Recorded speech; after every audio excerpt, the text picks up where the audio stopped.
E amanhã a maioria daqui trabalha, a não ser os adolescentes. Então peço paciência de vocês para escutar, porque Deus tem uma palavra para vocês. Amém? Não poderia deixar de agradecer o convite da Nai e do Rafael, ao qual me convidaram desde, se eu não me engano, fevereiro, porque esse culto era para ser antes do congresso, mas Deus fez tudo da maneira que deveria ser. Agradeço ao Marcelo, ao pastor também, pela oportunidade de estar aqui mais uma vez. Eu sou grato pela vida do meu pai. Eu ia falar que eu trouxe a bênção do meu pastor, mas eu trouxe a bênção que é o pastor. Glória a Deus. E se coloque de pé, Esther. Se coloque de pé. A minha namorada estava trabalhando, ela chegou agora. Minha futura esposa, se Deus permitir. Sou grato pela vida dela. Vamos sentar. Irmãos, agora falando dessa Esther aqui, que Deus te usou para confirmar a mensagem. Na verdade, o culto todo já foi a pregação. O culto, a palavra culto em hebraico é avodá. Avodá significa serviço, significa trabalho. Nós não viemos aqui receber, nós viemos aqui entregar. Porque quando nós entregamos o nosso melhor, nós recebemos aquilo que merecemos. A própria Nai falou, nós não merecemos nada, mas a graça dele nos basta. E prometo, peço paciência dos irmãos, prometo que não vou me alongar muito, porque sei que a maioria que trabalha, tivemos um dia cansativo hoje, mas vou trazer essa mensagem que Deus colocou no meu coração. Em 2 Coríntios, capítulo 5, verso 17, Paulo está dando um grito, está falando que quem está em Cristo, nova criatura é. As coisas velhas se passaram e tudo se fez novo. O tema do congresso foi identidade. Se eu não me engano, vocês ficaram com Daniel 8 como tema, e eu vim pregar um sermão temático. Um sermão temático é aquele que a gente sustenta ele num tema com vários versículos para sustentar ele. Então não vou pregar dentro de Daniel, mas vou trazer a identidade no contexto geral da Bíblia. E quando eu fui estudar para poder estar aqui hoje, eu entendi o porquê Paulo estava dando esse grito, que quem está em Cristo, nova criatura é. Porque quando nós caminhamos na Bíblia, o primeiro relato de Paulo, na verdade ele ainda era Saulo, é lá em Atos 7, na verdade em Atos 8, quando Estevão é apedrejado. Estevão está sendo apedrejado, e o versículo 1 do capítulo 8 de Atos vai dizer que Paulo consentia na morte de Estevão. O que está dizendo ali é que Saulo, ele concordava com aquilo. Estevão, ele estava pregando, ele estava dando seu testemunho, e mesmo assim estava sendo apedrejado. Aqui eu entendo que às vezes nós podemos estar certos, podemos estar falando as palavras certas, mas mesmo assim vamos receber pedradas. Mas adolescentes, irmãos e irmãs que me escutam, que nós possamos continuar, que nós possamos permanecer, perseverar, porque a palavra diz que Estevão está sendo apedrejado, mas ele viu a glória de Deus. Aleluia, Jesus. E o verso 1 vai dizer que Paulo concordava com aquilo. Paulo, na verdade Saulo, ele concordava com aquela morte, com aquele apedrejamento. E o verso 2 vai dizer que alguns homens piedosos sepultaram Estevão e fizeram grande lamentação por ele. O 3, Saulo, porém, queria destruir a igreja, indo de casa em casa, arrastava homens e mulheres, lançando na prisão. Quando nós olhamos para esse cenário, parece que Saulo, ele é um dos piores homens que aparece na Bíblia. Mas precisamos entender que há um tempo determinado para todas as coisas debaixo do céu. Porque aqui, Saulo já está sendo usado como instrumento. Porque eles receberam a promessa. Eles receberam a instrução: ficai em Jerusalém, até que do alto recebeis poder, para que vocês possam ir pregar. Só que eles receberam o poder e continuam no mesmo lugar. E é por isso que a perseguição vem. Às vezes a perseguição não é para nos matar, a perseguição é para nos levar para o propósito que Deus tem para a nossa vida. Então, irmãos, se nós estamos sendo perseguidos, se a perseguição está forte, não é para te matar, é para te levar para o propósito que Deus tem na sua vida. E decorrer essa mensagem, Saulo persegue a igreja, mas é lindo que em Atos 9, o próprio Jesus, depois que já foi assunto aos céus, ele desce para ter um encontro com Saulo. Aleluia, Deus. E é lindo porque existe um termo, existe uma frase que diz que, na verdade, Saulo não ficou cego quando viu a luz. Saulo era cego. Ele começou a enxergar depois que ele viu Jesus. Glória a Deus. Porque Saulo perseguia a igreja, Saulo queria matar, Saulo queria prender, Saulo queria que o evangelho não se espalhasse, ele queria atrapalhar os planos. Mas aí a própria luz desceu sobre ele. Aleluia, Deus. A própria luz desceu sobre Saulo e os olhos dele se abriu. E ele começou a enxergar aquele evangelho. Começou a enxergar Jesus. E no capítulo 9, depois que ele tem os olhos abertos, vai dizer que Saulo, ele começa a pregar em Damasco.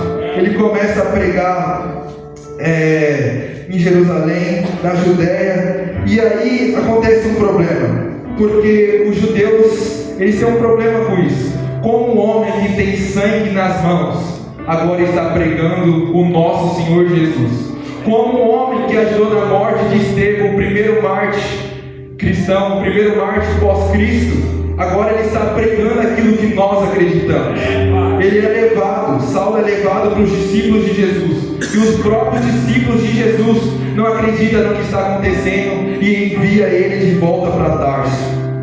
O que eu quero dizer com isso é que as pessoas às vezes têm dificuldade de enxergar a transformação que Jesus fez nas nossas vidas. Muitas vezes não entendemos porque as pessoas, ao invés de abraçar, elas criticam, elas desconfiam. É porque elas não têm dimensão da transformação que Deus fez nas nossas vidas. Sabe por que tem pessoas que glorificam mais quando estão na casa do Senhor? É porque elas sabem do chiqueiro que nós saímos. Quando eu estou na casa do Senhor, eu entendo que eu não merecia, mas a graça dele me trouxe até aqui. E Paulo, ele é enviado para Tarso. Paulo, ele é enviado para aquele lugar, de volta para a sua casa. E o que eu quero dizer, adolescentes e jovens, é que o nosso erro não é maior do que o perdão que Jesus nos deu na cruz. Saulo realmente tem sangue nas mãos. Saulo realmente estava errado, mas quando Jesus decide fazer a obra, não tem pecado maior do que a graça de Deus. C.S. Lewis, no seu livro Puro e Simples Evangelho, ele disse uma frase: a identidade real de cada um de nós não será encontrada olhando para dentro, mas olhando para Cristo. Eu vou repetir: a identidade real de cada um de nós não será encontrada olhando para dentro, mas olhando para Cristo. No meio da teologia existe algo chamado depravação total. Depravação total significa que o homem não tem algo de bom nenhum. Nada em nós é bom. Nada do que nós fizemos é bom. Mas a cruz, o Deus que se encarnou, o Deus que se humilhou, Ele nos fez vencedores por meio da sua morte. Por meio das suas pisaduras nós fomos sarados. Então, quando as pessoas olharem para vocês, adolescentes, quando as pessoas olharem para vocês, igreja, e não entenderem como vocês permanecem aqui mesmo sem merecer, que elas possam reconhecer Cristo em nós, porque nós somos chamados de cristãos, e cristão significa pequenos Cristo. Nós devemos carregar essa identidade, nós devemos carregar essa essência e não a aparência. Sabe por quê? O mundo tenta nos rotular, o mundo tenta nos diagnosticar com coisas que fizemos no passado, mas Deus tem um futuro para cada um de nós. Hoje em dia, jovens e adolescentes, as pessoas não se movem mais por propósito. As pessoas se movem por proposta, mas eu acredito que não só a minha geração, mas a geração que vai vir, até os dias que o Senhor voltar, nós vamos recusar as propostas, nós vamos recusar aquilo que o inimigo oferece, porque nós estamos debaixo de um propósito, e o propósito é guardar a fé, combater o bom combate, porque assim como Saulo foi transformado para Paulo, eu creio numa geração que vai ser transformada de dentro para fora, de dentro para fora. Eu acredito numa geração que vai ter os olhos abertos e o coração para Jesus Cristo fazer morada. E quando nós vamos para o início, meu Deus, tem que correr. Quando nós vamos para o início da identidade, a nossa identidade é dada lá em Gênesis 1. Gênesis 1, versículo 27, vai dizer que nós somos feitos imagem e semelhança de Deus. Tudo Deus falou, haja, mas para nós, Ele nos formou do pó. Para nós, Ele tem um carinho especial. Não que a gente merece, não, porque a gente é pó. E pó, eu acredito que aqui ninguém tem pó guardado em casa. Eu acredito que aqui ninguém gosta de pó. Mas Ele decidiu fazer uma obra em nós. E nós já devemos ser gratos por isso. Porque dele e por Ele são todas as coisas. E Deus decide formar o homem, imagem e semelhança. E essa é a nossa identidade. Nós somos formados por Ele. Nós somos formados através dEle. Ele nos fez. Ele nos formou. E só que existe um problema. Que do mesmo jeito que Ele nos formou, a primeira queda, o primeiro erro, o primeiro pecado entrou no mundo por falta de identidade. Quando nós vamos lá para Gênesis 3, Deus havia dado uma ordem para Adão e para Eva: multipliquem-se, cultivem, cuidem da terra, só não coma daquela árvore, só não coma daquele fruto. E Deus já tinha dado uma identidade, Deus já tinha dado o princípio, Deus já tinha dado o seu motivo, Deus já tinha estabelecido o seu propósito.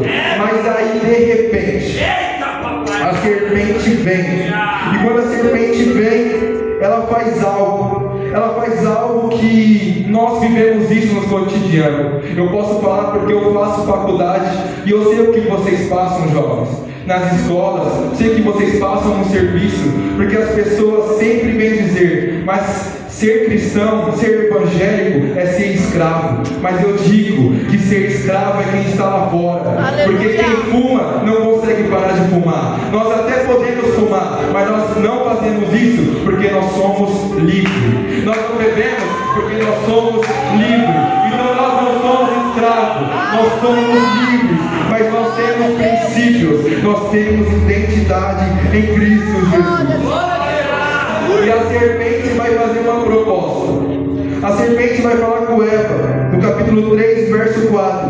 É certo, então a serpente disse à mulher: é certo que vocês não morrerão, porque Deus sabe que no dia em que dele comerem, os olhos de vocês se abrirão, e como Deus, vocês serão conhecedores do bem e do mal. Porque eu disse que a primeira queda vem de uma quebra de identidade, porque a serpente coloca em jogo tudo aquilo que Eva e Adão haviam recebido. A serpente fala: serão como Deus.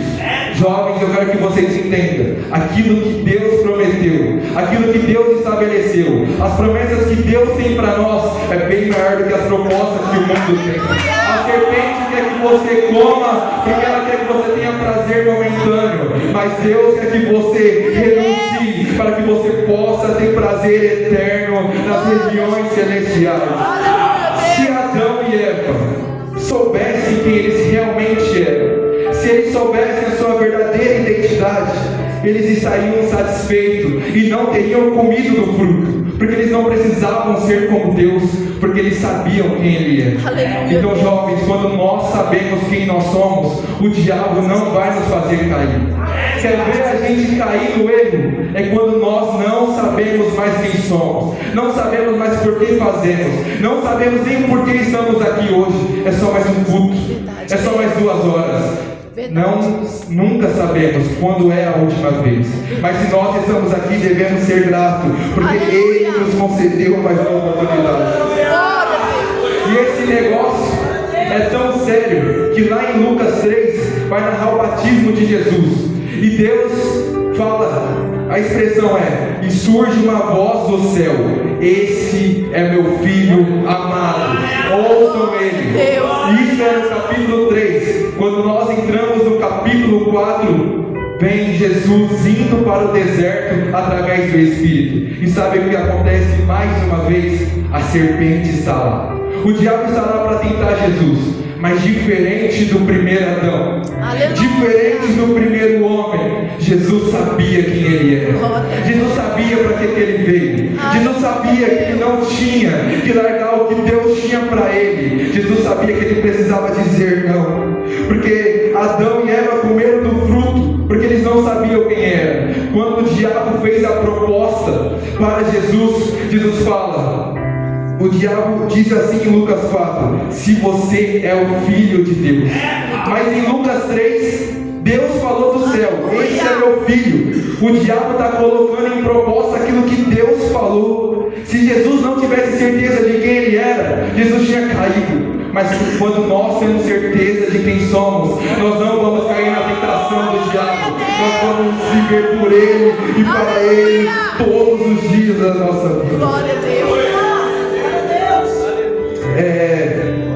E eu queria trazer aqui algumas lições rapidamente, que quando nós sabemos a nossa identidade, quando nós mantemos a nossa identidade, nós temos vidas em Cristo. Em Gênesis 27, a partir do versículo 21, vai narrar a história de Jacó, a história de Esaú, a história de Isaac. Esaú sai para o campo para caçar, Jacó fica em casa. Jacó pega as roupas de Esaú, seu irmão, e vai até seu pai que está cego. E Jacó, ele parte de, muitos dizem que ele é enganador, mas é porque Jacó ele tinha uma promessa, só que ele tentou adiantar aquilo que Deus tinha para ele. E assim como foi falado aqui hoje, há um tempo determinado para todas as coisas. Nós não precisamos mudar quem nós somos para viver aquilo que Deus já decretou, que seja no tempo dele, porque há tempo de morrer, há tempo de viver, há tempo de abraçar, há tempo de chorar e há tempo de sorrir. E Jacó, ele põe as vestes de seu irmão, mas a voz ainda é dele. E seu pai estranha e fala: ué, as vestes, a pele é de Esaú, mas a voz é de Jacó.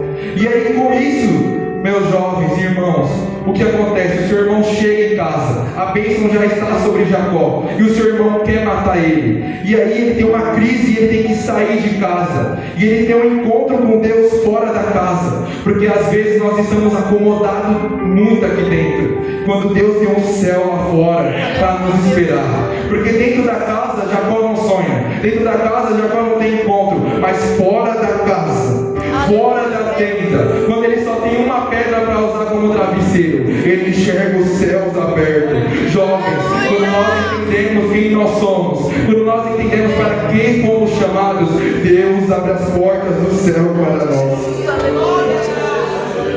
E foi falado aqui hoje, eu esqueci o nome do jovem que teve a oportunidade, mas ele falou de 1 Samuel 17. E eu até achei que ele iria falar aquilo que eu vou dizer hoje, aquilo que eu vou dizer agora. Eu escrevi aqui: não precisamos trocar nossa identidade para vencer guerra, que Deus está conosco. O porquê? Quando nós olhamos para 1 Samuel 17, vai dizer que Golias está ali, Saul está lá, e Davi vem como entregador de marmita, mas ele sai como matador de gigantes. Porque ele não foi treinado, ele não começou no púlpito, ele começou na porta. Davi não começou no holofote, ele começou no esconderijo. Jovens e adolescentes, guardem coração de vocês. O ministério não começa aqui em cima, o ministério começa lá embaixo. Quando nós olhamos para Jesus, antes de ser crucificado, ele sai da ceia, pega uma bacia e uma toalha, porque Jesus nos ensina que o nosso propósito não é microfone, não é palco, o nosso propósito é servir o próximo com excelência. Com excelência. E aí Davi está ali e ele fala: Saul, eu vou lá. E Saul fala: não, você não pode ir, como foi dito, você é muito jovem, você é moço, pequeno, não, você não pode ir. E aí ele fala: não, eu vou sim, porque eu já matei o urso, já matei o leão. E aí de repente Saul tem uma ideia gigantesca: vista a minha armadura. Só que antigamente as armaduras eram por completo, você não conseguia ver o rosto de quem estava por dentro. Ele iria vestir as armaduras do rei. Se ele vencesse a guerra, quem teria os créditos seria o rei. Se ele perde, iriam tirar e ver que não era Saul que estava lá. Quando Davi põe aquela armadura,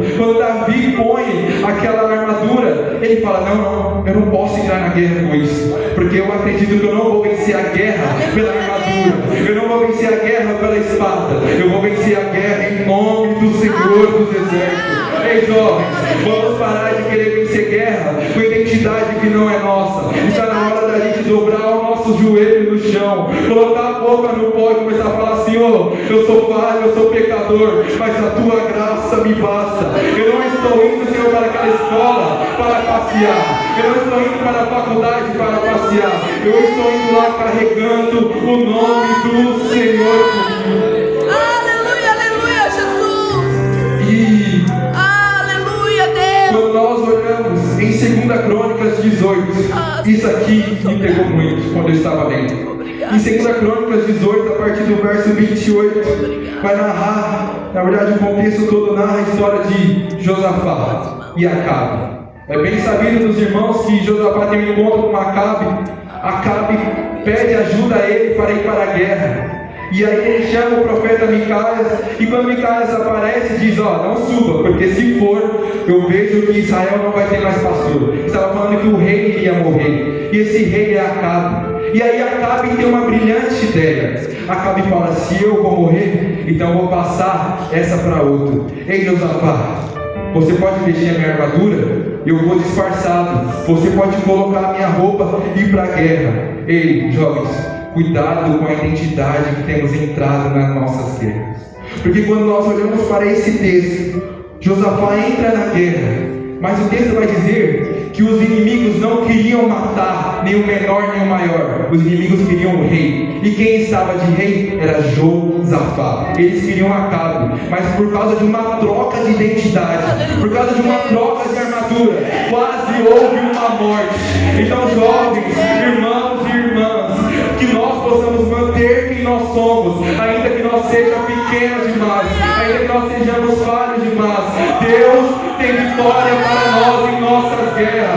Não se olhe, porque Deus não olha como o homem vê, Deus olha muito adiante disso. E Josafá, ele só sobrevive porque Deus teve misericórdia dele.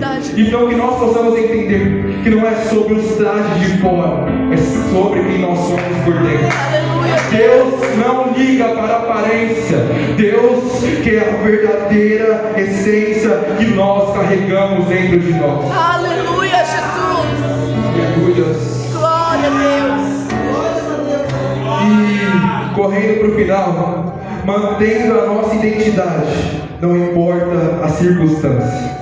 Daniel e aqueles 3 jovens, eles estavam na Babilônia, eles tinham sido levados para o exílio, eles tinham perdido seus parentes, tinham perdido sua terra natal, tinham perdido tudo, tinham perdido seu propósito, tinham perdido aquilo que eles acreditavam que seriam no futuro.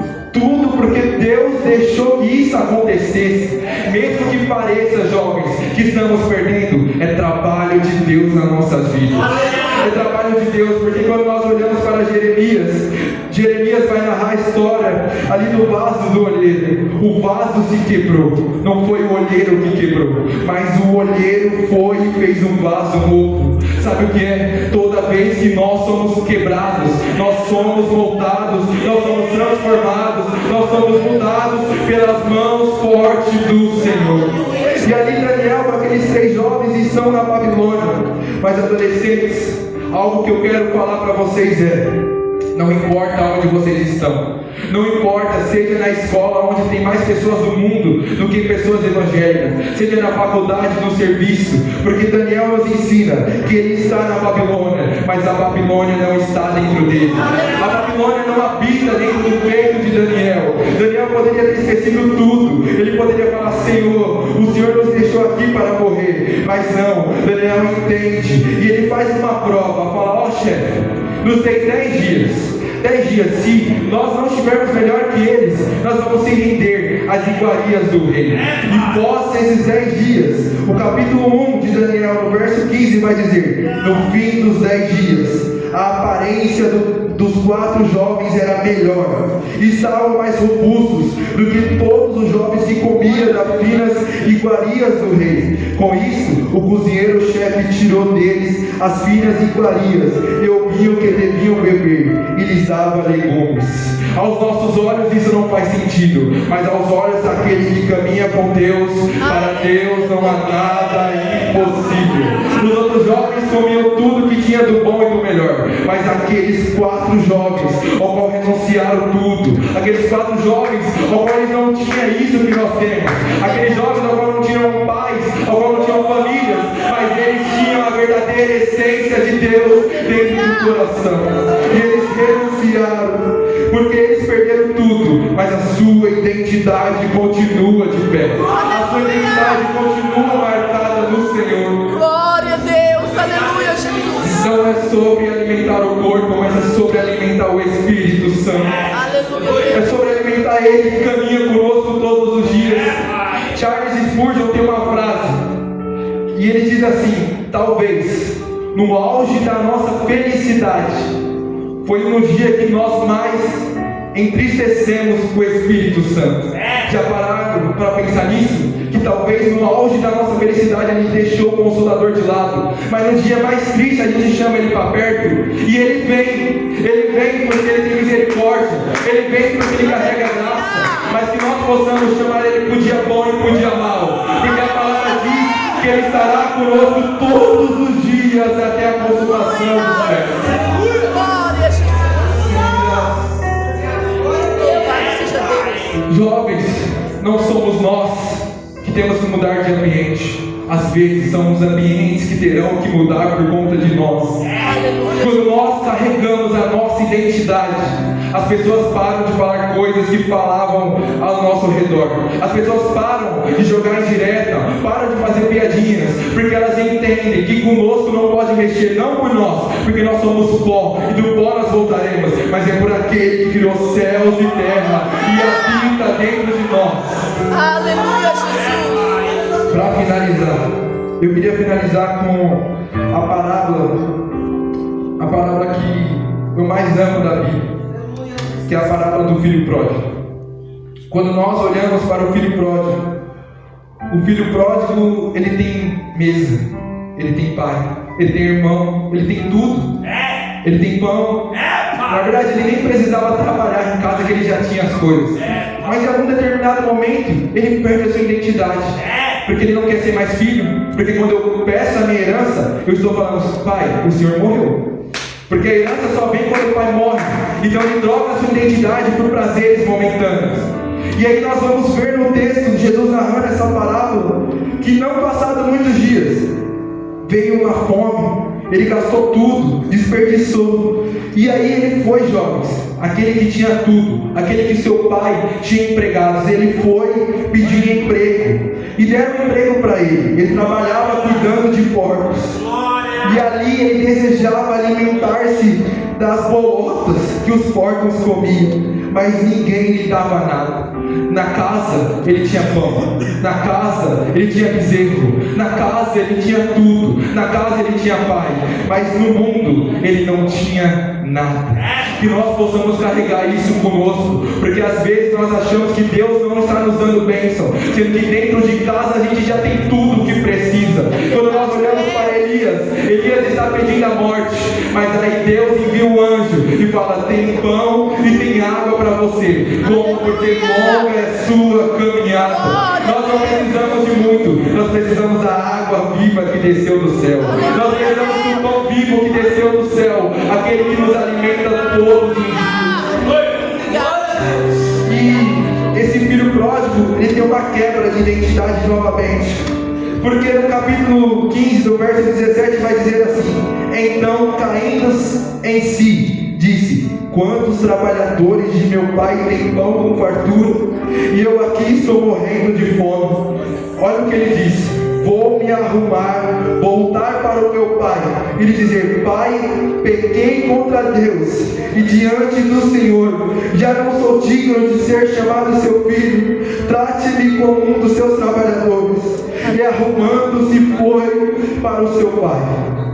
Vinha ainda ele longe, quando seu pai o avistou, e compadecido dele, correndo o abraçou e beijou. E o filho disse: pai, pequei contra Deus e diante do Senhor, já não sou digno de ser chamado de seu filho. Só que aqui nós temos uma quebra de identidade do filho, mas o pai ainda reconhece ele como filho, porque não importa quantos dias, não importa quantas horas, não importa o tamanho do nosso erro, o tamanho do nosso pecado, o pai, ele não procura trabalhadores, o pai, ele procura por filhos, ele procura por pessoas que sejam com ele, seja no momento bom, seja no momento ruim. O pai, ele não procura por pessoas que fazem a obra, ele quer pessoas agradecidas que fazem porque entendem que tem que ser gratas. E esse filho, ele sai da casa e quando ele volta, ele diz: já não sou digno de ser chamado de seu filho, já não sou digno de ser chamado, então me chame de trabalhador.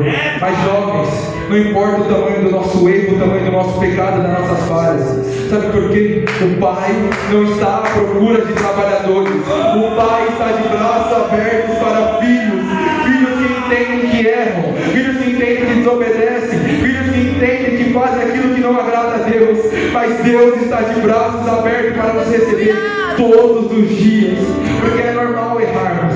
O que não é normal é nós continuarmos no erro. Sabe o que é lindo dessa parábola? É porque o filho pródigo, ele cai em si. O filho pródigo percebe que o chiqueiro não é lugar. Ovelha não é para ficar em aprisco. Ovelha não é para ficar no lamaçal. Ovelha é para dar junto com o seu pastor. Ovelha é para caminhar junto com o pai. Mesmo que seja difícil, mesmo que tenha momentos complicados, o pai ainda espera por filhos. O pai ainda espera, jovens, por nós. Que nós possamos entender que não importa aonde a gente vá, não importa o que a gente faça, ainda há esperança para aquela árvore que foi cortada.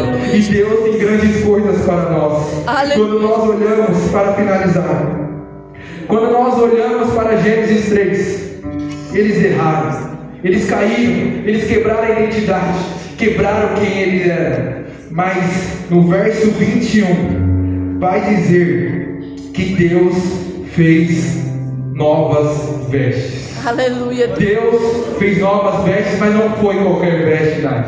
Deus fez vestes de pele. E isso aponta para o sacrifício de Jesus. Porque eles caíram no pecado, eles erraram. O pecado, a nossa identidade foi corrompida por eles. E todos nós estávamos como ovelhas desgarradas. Todos nós estávamos impuros. Todos nós estávamos sujos. Mas por Ele nós fomos sarados. Mas por Ele, pelo seu sangue derramado, nós fomos limpos. E quando Deus sacrifica aqueles animais fazendo peles de vestes para eles, Deus está apontando para Jesus. Porque antes da fundação do mundo, Deus tem perdão para vocês. Deus tem perdão para a igreja. Deus tem perdão para aquele que reconhece que nós somos nova criaturas. Aleluia. Jesus. Coloque de pé, vamos fazer uma oração. Aleluia, Jesus. Eu gostaria de orar por esses jovens e adolescentes que estão aqui. Normalmente, né, essa semana ou semana que vem já voltam as aulas. E nós sabemos o como a luta é lá, porque aqui nós conseguimos cuidar deles, aqui nós conseguimos orientar, mas lá são eles sozinhos. Então, jovens, irmãs e irmãos, vamos fazer uma oração sincera. E se seu filho não está aqui, ore, porque um dia ele vai estar. Nós aprendemos hoje que há um tempo determinado para todo propósito. Então feche seus olhos e E olha, Senhor nosso Deus, Senhor nosso Pai, abençoa, Senhor, esses jovens e esses adolescentes. Ó, Senhor, como eu fico feliz, Pai, porque em uma quinta, meu Deus, que está fria, uma quinta, meu Deus, que já está tarde, nós estamos aqui todos reunidos em um só propósito. Nós estamos aqui, meu Deus, Pai, para aprender a mantermos a nossa identidade. Eu te peço, Senhor, guia esses jovens na faculdade, guia esses jovens, meu Deus, na escola, guia, meu Deus, esses adolescentes, meu Deus, fora, meu Deus, de casa, que, Pai, eles possam entender que eles, meu Deus, são a Bíblia, que as pessoas do mundo vão ler, que eles possam entender que as atitudes deles vão revelar o Cristo que morreu na cruz por eles. Eu te agradeço, Senhor, porque nenhum de nós merecíamos estar aqui, mas graças a Ti, graças ao Teu sacrifício, graças à Tua morte, graças ao Teu sangue, aquele que morreu, mas ressuscitou, hoje nós somos filhos. Nós não somos só trabalhadores, nós somos filhos, porque nós fomos redefinidos em Cristo. E assim, Senhor, eu te agradeço por tudo e por todas as coisas que o Senhor tem feito por nós. Amém. Amém.